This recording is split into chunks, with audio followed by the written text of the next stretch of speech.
On est chez nous. Chers amis d'Alain Pascal, c'est-à-dire de moi, merci d'être venus et d'avoir répondu à mon invitation. Et aujourd'hui, plusieurs générations se sont rencontrées. C'est ce que je voulais, que tout le monde se connaisse, qu'on lise les ouvrages les uns des autres, qu'on se sente solidaires les uns des autres. J'ai donc invité ces auteurs pour qu'ils vous dédicacent leurs livres à l'occasion de la sortie de mon dernier livre qui est Le siècle des Rose-Croix, qui est le deuxième tome de la conspiration des philosophes. Et je les invite, mais ils n'y sont pas contraints, de participer à un cercle qui va s'appeler le cercle catholique antimoderne. Parmi mes amis résistants, il y a ceux qui tiennent le flambeau depuis longtemps, et ils sont très heureux de savoir qu'une nouvelle génération est née. On a eu l'impression de prêcher dans le désert. En fait, nous avons semé la bonne graine. Nous avons été moqués, méprisés, rejetés. Nous avons souffert. On voulait le bien et on a été diabolisés. Et peut-être pire, occultés. C'est la loi du silence sur les bons livres et l'engorgement des étals par tout ce qui est pervers, nuisible et à vrai dire nul. J'ai donc réuni aujourd'hui des auteurs qu'il faut lire parce qu'ils ont quelque chose à dire et que ce quelque chose peut conduire vers le vrai, le beau et le bien. Telles sont les valeurs chrétiennes et notre monde est celui du faux, du laid et du mal. Il est donc celui de l'inversion des valeurs chrétiennes. Le langage moderne est à l'envers. Le monde moderne est à l'envers. Je cherche en vain à le faire comprendre depuis 40 ans. Tant qu'on n'a pas compris cela, on n'a rien compris. La philosophie est le monde à l'envers. L'un des pires philosophes modernes, Hegel, l'a revendiqué. Je vous invite donc tous, amis auteurs, à remettre les mots et le monde à l'endroit. On marche sur la tête, ou pour s'exprimer en poète, comme Romain Guérin, les oiseaux volent la tête en bas. Ceux qui connaissent le langage hermétique se l'appliqueront à eux-mêmes. Ils ne volent pas entre la terre et le ciel, ils conduisent l'humanité aux enfers, les enfers modernes. Ce n'est pas une discussion d'intellectuels. 200 millions de morts peuvent en témoigner, même si le silence continue d'être imposé sur leur sacrifice. Il faut ouvrir les yeux. Le monde moderne est un échec. Il n'a pas réussi à établir la paix, mais il a provoqué un déluge de sang. Et c'est parce que ce monde est moderne, c'est-à-dire anti-divin. C'est donc pour que l'humanité sorte du cercle dans lequel l'humanisme de la Renaissance et la philosophie moderne l'ont enfermé.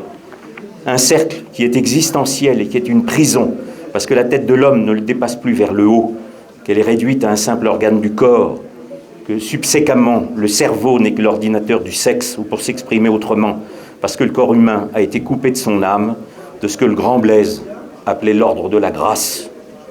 C'est pour libérer l'humain de la servitude mentale dans laquelle il a été enfermé que je vous invite à former un autre cercle, non pas limitatif, non pas contraignant sous l'apparence de la fausse liberté, mais un cercle libérateur au nom de la vérité avec un grand V, la seule vérité, celle révélée par notre Seigneur Jésus-Christ. Elle a toujours dérangé ceux qui veulent réduire l'homme en esclavage, mais elle n'a pas fini de les déranger. Je citerai encore le grand Blaise. Jésus sera en agonie jusqu'à la fin du monde. Il ne faut pas dormir pendant ce temps-là. Contemporains, réveillez-vous.